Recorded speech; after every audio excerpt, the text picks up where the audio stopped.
Dear students, welcome back to a new video, Financial Accounting, Module 4.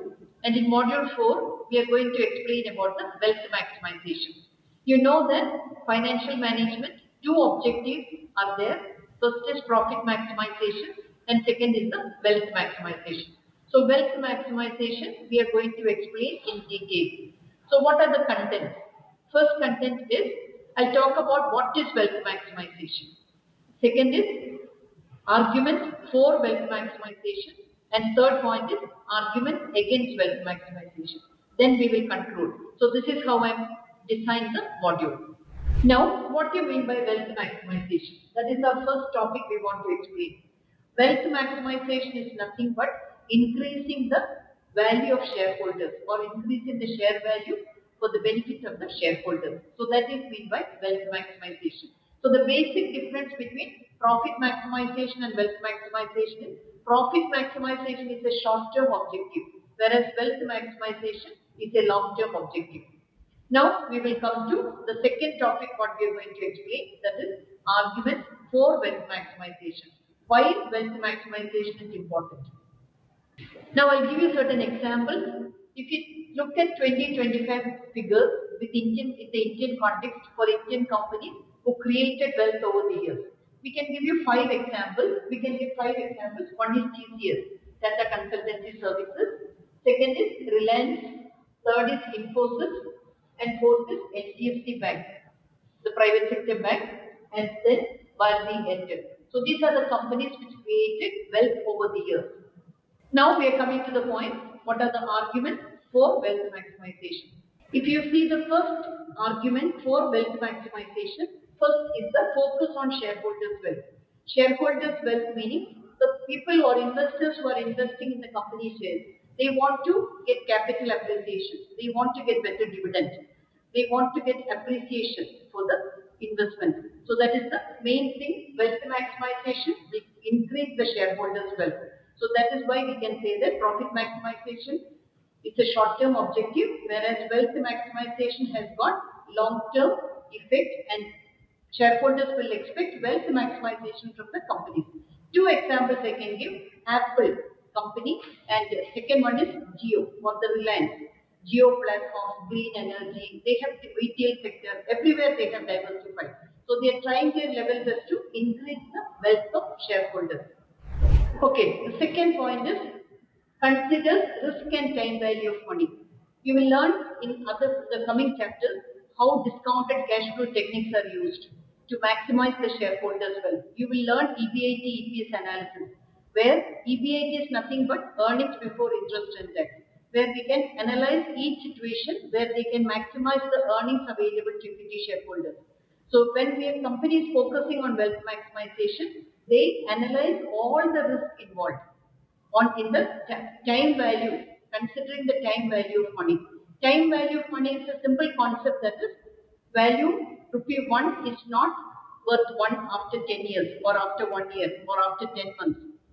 Keep money value keeps changing and so many factors are affecting. Main factor is the inflation.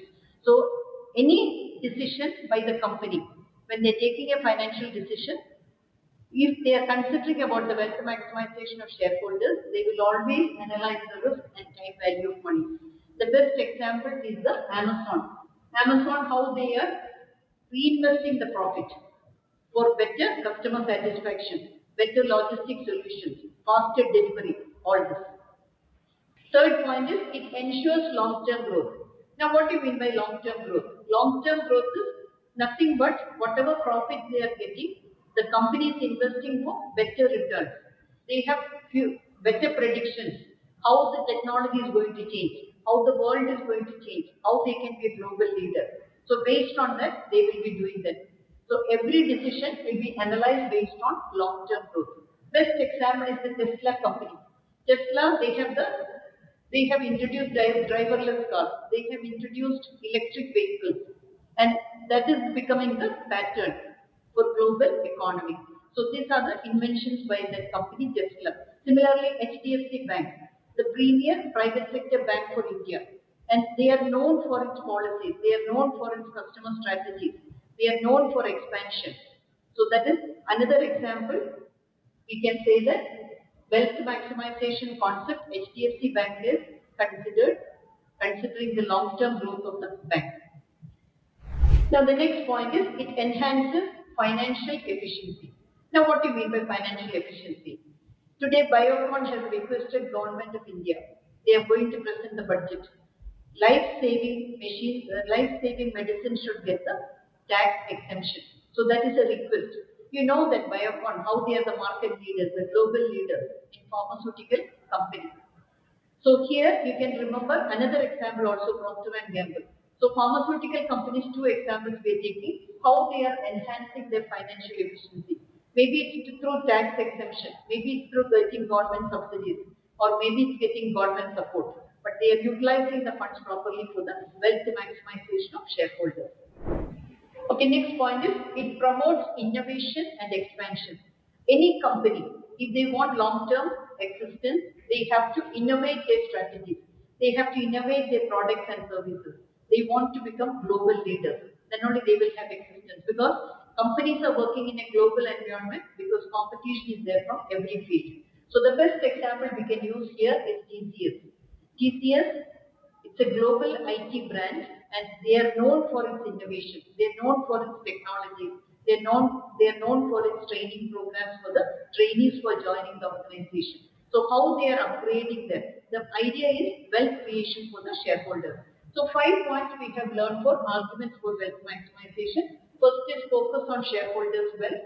Second is it considers risk and time value of money. Discounted value techniques we are using. Third is ensuring long-term growth. Profit maximization will be a short-term objective, whereas wealth maximization, they're looking at the long-term objective. Then enhances financial efficiency, reducing the cost and maximizing the returns from every operation. Then promotes innovation and expansion. Companies will be continuously striving for innovation and expansion to become global leaders. Now we will come to the next point, arguments against wealth maximization. Okay, when we are talking about arguments against wealth maximization, if a concept has got positive aspects, we consider the negative aspects also. So now we are going to look at the negative aspects or arguments against wealth maximization. First point is potential neglect of short-term profits. When a company wants to become the global leader, when the company is looking constantly for innovation, upgradation, new techniques, new technologies, so how they create a reputation in the market.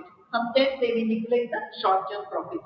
They could have invested in some projects where they could have got some short-term profits, but they will neglect completely because they are looking at the long-term aspects. This we can quote with the example failure of many startups. That is how the failure is because of they want to become global giants. First is they have to see that they have to be local leaders within the district, within the state, then the neighboring state, within the country. Like that they have to expand. So sometimes they will forget this basic principle. They want to jump to the last position, that is the global leader. So that will be the failure. Okay, the second point is market price fluctuations. If a company is looking at the long-term objectives, then there will be changes in the market price, share price, and on a continuous basis. Sometimes maybe some global crisis is affecting. See the 2008, we know that how the 2008 economic crisis has affected the Lehman Brothers. So all the reports were positive, but when 2008 crisis happened, the company was not able to recover from that. So there are many factors which can affect. Maybe the war in the country, not even in our country, in any other country in the globe, or a presidential change of president in US. It is going to have impact because the policies are going to have impact on the global scenario. Similarly, whatever changes, if any changes in China or UK or anywhere in the developed country or underdeveloped country or developing countries, it can all create problems for the existence of the or the performance of the companies wherever they are working. So it has can external factors and internal factors can affect. So there will be wide market fluctuations. Okay, the third point is conflicting stakeholder interest. When a company is looking at only at the wealth maximization, they will forget about the other aspects they have to consider. Maybe it's employees, maybe it's the community, maybe it's the area they are working, or maybe it's the society. So many things can affect. So the company has got an existence, when they are considering all these factors. Because only by wealth they cannot have an existence. Only by creating wealth, it is not the objective. They have to consider the employees' benefits. They have to give them salary. They have to give them incentives. They have to reduce the working hours. There's community where they are working. They have to work for the betterment of the society. This here the aspect of CSR, some social corporate social responsibilities. 2% of the profits they have to utilize for the betterment of the community or the place where they are located. If they are neglecting all this, it will affect or it will result in layoff. Now this is what is happening in IT companies. They are reducing the emergence of artificial intelligence. They are reducing the workforce. So where they will go? They will already have commitments for loan. So many repayments will be there. Housing loan will be there. Vehicle loan will be there. Who will consider all that? Who will consider about the employee welfare? Employees, if they are looking at only at the wealth maximization, they may be employees will be asked to work for long hours. So it's not possible for an employee to do all these things out of pressure if the management is forcing them to do. So always when the company is looking at the wealth maximization perspective, they consider that they have to consider all the interests of everyone involved. So 3 points we have learned: arguments against wealth maximization. First is potential neglect of short-term profits. They could have earned some profits by involving themselves in short-term projects. They would have neglected completely. Second is market price fluctuations. If they are looking at the wealth maximization concept, there will be wide fluctuation in the market price. Second is conflicting stakeholder interest. They will completely forget about the employees, the society, the welfare, the reputation, all these things they will forget. So if I want to conclude, I can say that wealth maximization is important. Not only for companies, it's important for the government also. India is a developing country. If you want to develop, entrepreneurs should invest. More startups should come. They have to create wealth for their country. Then only we can also, from developing country, we can reach the status of a developed country. So we have to join hands to do that. But it should not be a conflicting interest. It should be for the benefit of everyone living in our country, for all the people involved, the society, everything we have to consider. Then it will be a well accepted principle. This is what I want to explain with this module. Thank you for listening to me. And you look at the description box for PPT, the notes, everything I'll be sharing in the description box, and you can look for that. Happy learning. Thank you.